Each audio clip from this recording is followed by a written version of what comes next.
Hello and welcome to Runkle of the Bailey. My name is Ian Runkle. I'm a Canadian criminal defense and firearms lawyer. Today I thought I'd look at a police stop that's been floating around Twitter, and this is a US stop, but it offers a lot of useful information, so I thought it was a good one to look at. This is one where we can look at the police officer's actions and judge their appropriateness and how difficult it can be to be a police officer, as well as learn some important life lessons about how to deal with a traffic stop. So let's have a look. And before anyone says so in the comments, I can't really make the video bigger. The original is filmed as a square, and if I make it any bigger, I'm cutting off important stuff. All right, here we go. Well, I did issue for a defective equipment. It's $80. You have till September 16th to take care of this. Get you to sign there with the Exodus. So you don't even give a warning for this? You've been driving around for 6 months like that. I'm truthful. Well, I'm not going to give you a warning for something you've been driving for 6 months. Okay, so what we've got here is, this is important context. We're talking about an $80 ticket. $80 in the context of a traffic stop is cheap. He also says that she's been driving around for 6 months with some piece of defective equipment. I don't know if this is a burnt out headlight or something else, but if he knows that she's been driving around like that for 6 months, that's either because she's said something. She might have said, oh, well, yeah, it's been like that since Christmas or whatever. Or that maybe she's been given a previous warning, like a previous direction to fix this and hasn't done so. And so that might be another way he might know. Talking to the officer can be risky in these situations because the officer might be more likely to give you a break on it if, for instance, it's a burnout light that just happened versus one that you've just admitted that you've known about for months. But regardless, $80. $80 can be a lot of money to a lot of people, but it's still important to keep that into context when you're moderating your own actions. Like, how much is this worth to me? Okay, let's continue. But, well, I don't want to sign it because I don't want to do $80. You don't want to sign it?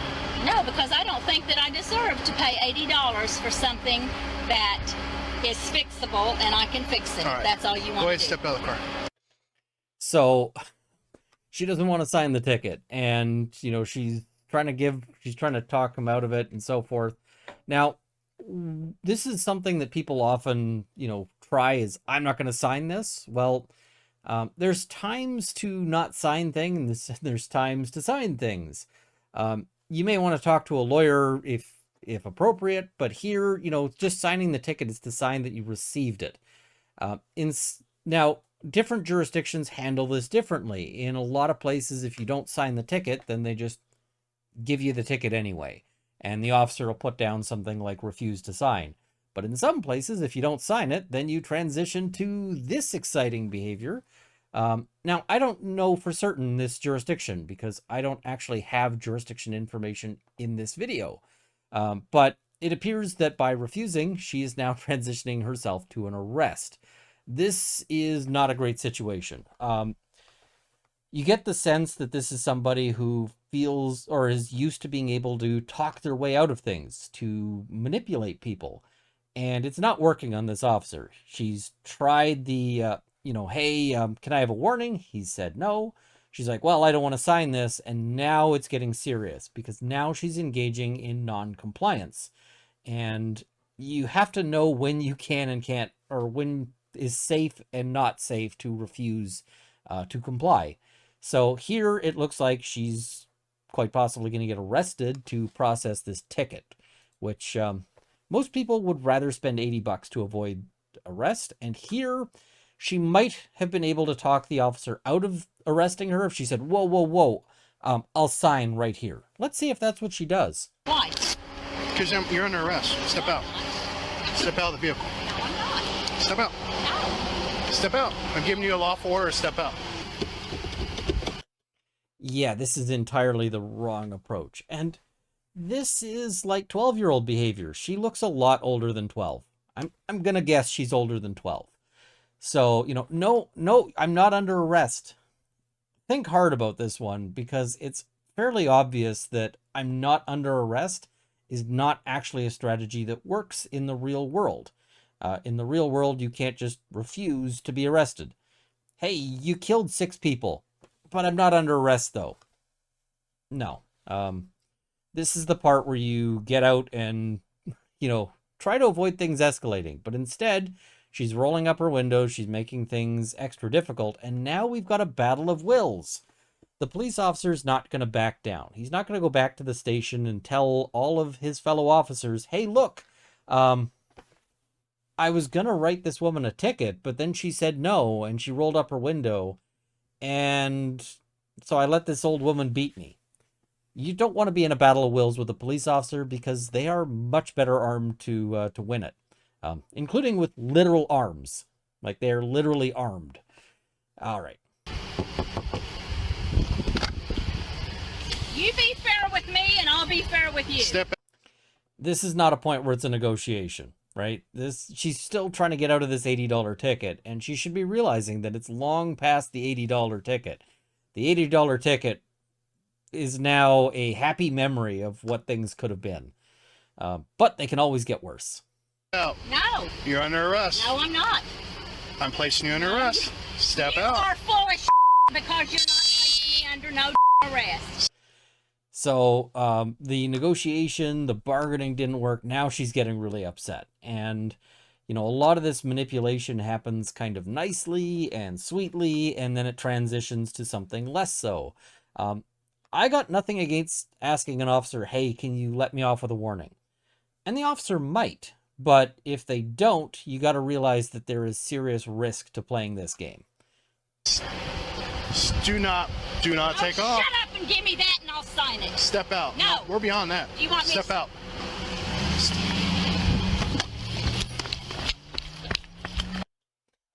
See, now she wants the $80, like, hey, we'll do that, but then when he says, no, we're past that, it's arrest time, she bolts, and that is a terrible idea. I don't know of any jurisdiction where what she didn't do isn't seriously criminal.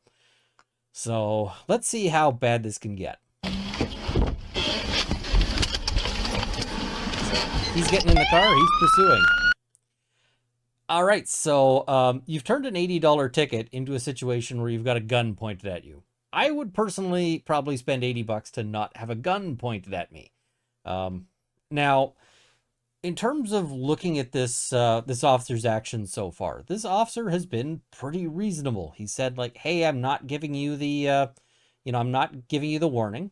That's within his rights. Like, that's fine. He's not required to do so. You might say, oh, she's an old woman, but like, the law is the law. So at that point, she doesn't get the warning. And he's been more than reasonable. When she had that window broken or rolled up, lots of officers would have just broken the window at that point. He doesn't. He's cutting her some slack, and she is not having it. Now, one thing you could say is that if the officer was less friendly, she might be more inclined to comply. I'm not going to fault the officer for his, his friendly tone and attempts to diffuse this. I think this officer is behaving well. Now, having said I'm commending his friendly tones and attempts to diffuse this, why am I still saying he's doing well when he's coming in at this with a firearm raised? Well, she just bolted. She's indicated a fairly serious degree of of non-compliance, and she's been out of his view because she drove off. And during that time, she could have retrieved a weapon. She could have anything. So, this isn't a situation to open fire, but this is a situation where the officer is reasonably justified in, in being ready. So that if she lifts a gun up to that window, he can take the shot. So nothing against him having the firearm here. Get out of the car! Get out of the car! Get out of the car! Get out of the car! Now, at this point, having seen her and sort of identified that she doesn't appear to be armed or anything else, I think he actually could have gotten a little closer to confirm that, but he's going, okay, I don't need the gun here. This isn't how that is going to go. She's just still trying to, trying to do what she's trying to do here. It's not working out well for her. The officer, again, no fault here.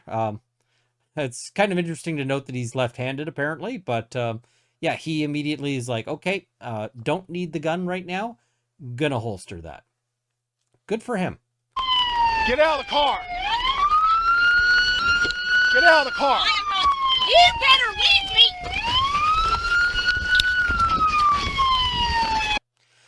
Now, at this point, you would think that you'd think that this would be the point where you realize that maybe things aren't going the way you hoped they would. At the point where you're tasting pavement, you should realize that you are no longer, like, you're not in control. You're not in a position to dictate how things are going. At this stage, she has turned this $80 ticket into something vastly more serious. And I will tell you, it's going to cost her a lot more than $80 to unwind this. Getting a hold of a lawyer, getting all of that, it's going to be way more than $80. That $80 is sweet spring memories at this stage. Put your hands behind your back. Leave me alone. Put your hands behind your back. Now. And now, not just resisting, but you can see she starts kicking him. So now we've got an active assault on the police officer. Real bad idea. So he backs off. Now, I will say, I suspect that part of the reason why he's backing off here is, I mean, there's one of them. There's one of him, so he doesn't really, he doesn't appear to have any backup or anything like that here. But also, she's a little older. And if she was maybe a little younger, he might have just started swinging on her. He might have, given her a few punches to get her in line. I think he's probably concerned here, going like, if I start hitting her, is she going to be okay? So, yeah, we'll see how he approaches, because he's not going to just be like, okay, we're done here.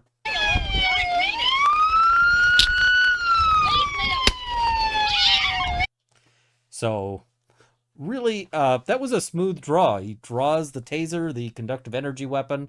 You can see it's coming from the other side, and just pop. That was a real smooth draw and deployment. Put your hands behind your back. Put your hands behind your back. Lay down and put your hands behind your back. Now.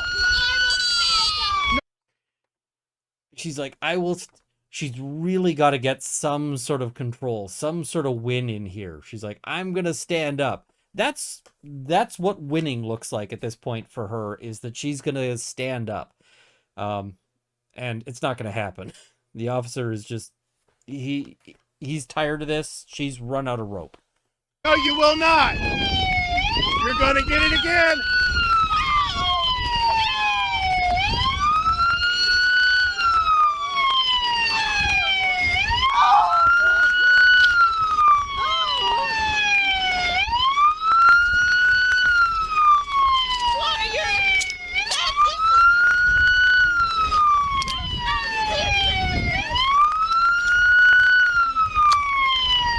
Do you realize you...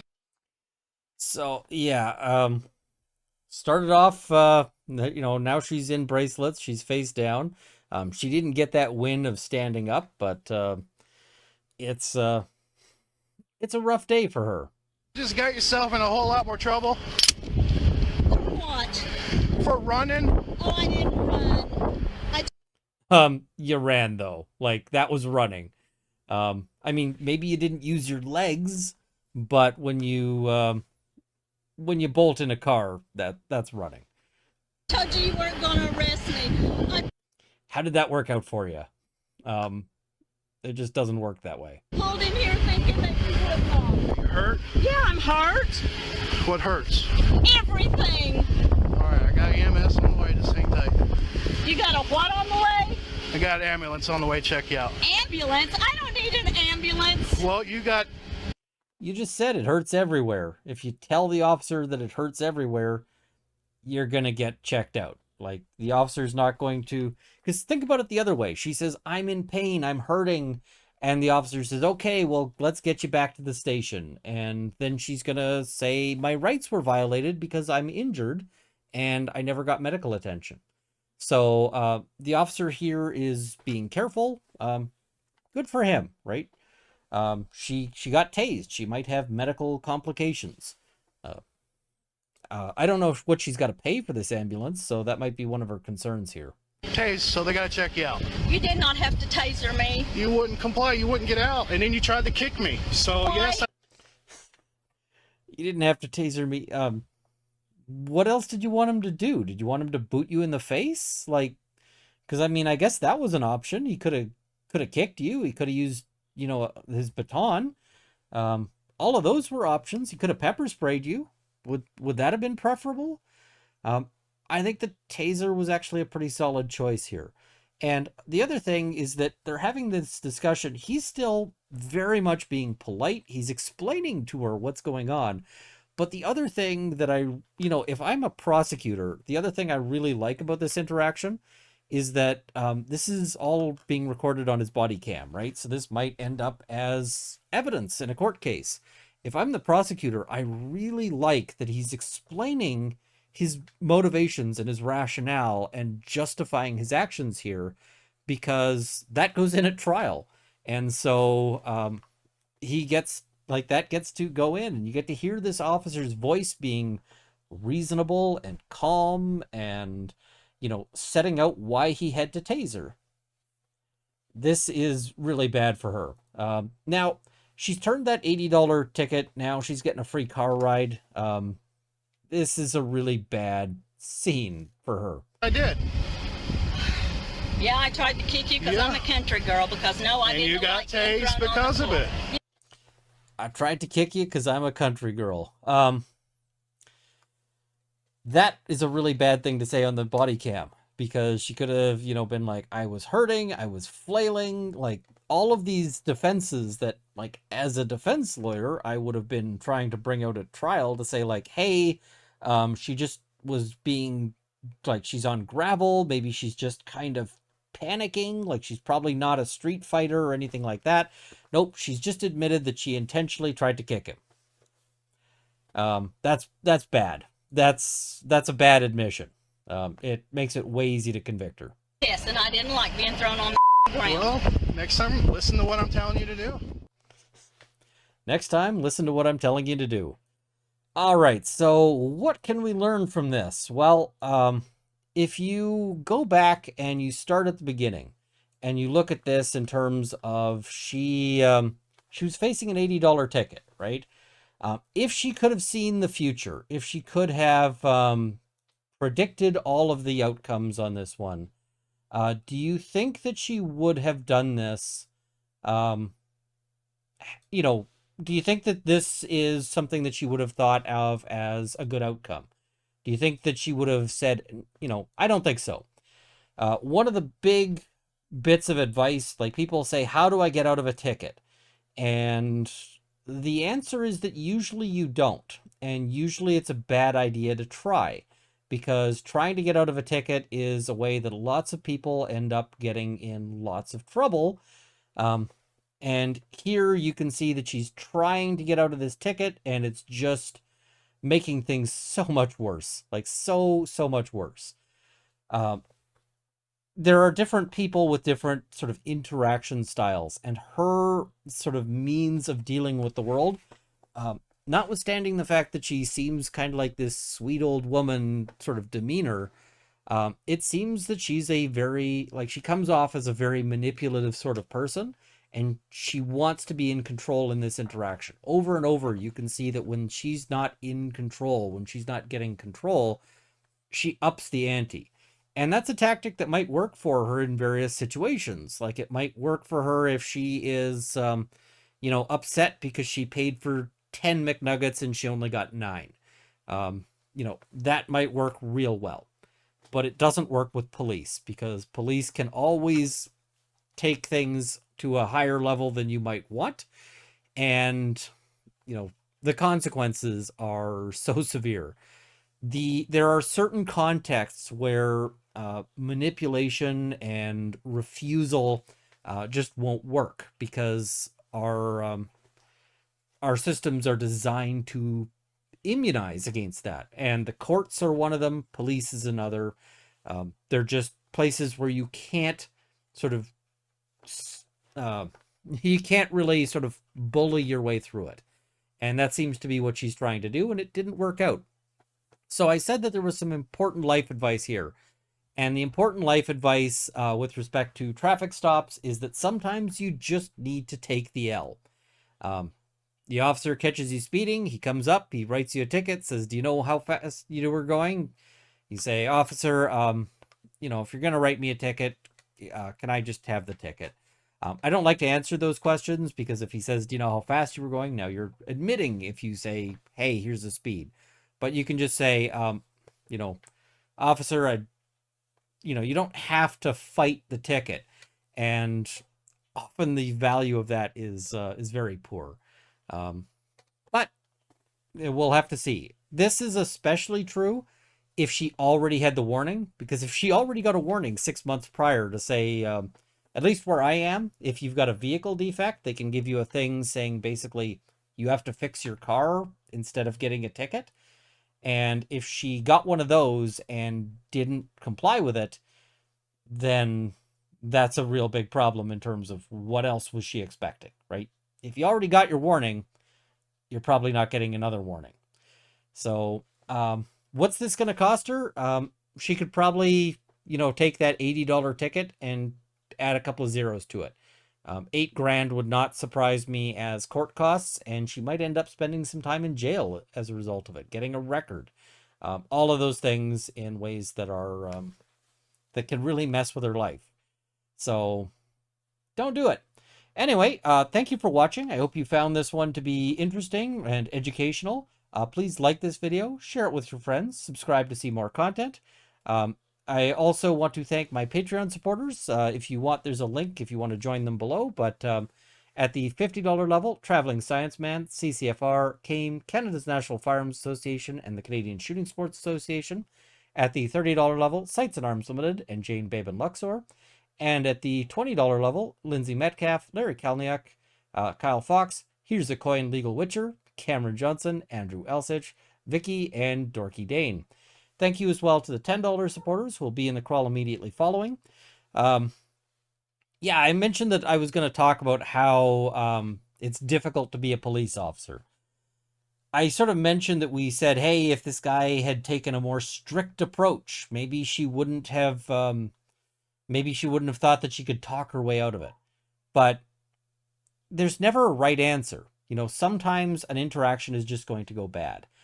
I won't fault this guy for not yelling at her and not, being harsh to her, because I would actually like to see more officers behave like this one did. I thought that this officer, notwithstanding the fact that the interaction went south, behaved well.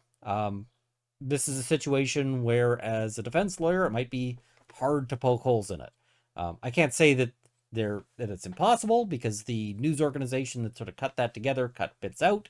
You never know sort of what's in the missing bits, but this officer makes it hard on a defense lawyer. And that's really what I like to see from police officers. I like to see that they are making my life difficult by behaving well. But some people might fault him for that. And so I think that really illustrates one of the problems, which is that there's always the potential that something goes sideways. And there's always that fact that people will be second guessing your activities, including defense lawyers. So for this officer, you've got a defense lawyer saying, I think you did pretty well. That's something that I guess police officers maybe don't get that often. But yeah, it's a tough job, and I recognize that. And I would like, I commend the officers who do it well. All right. Thank you guys for watching. See you next time.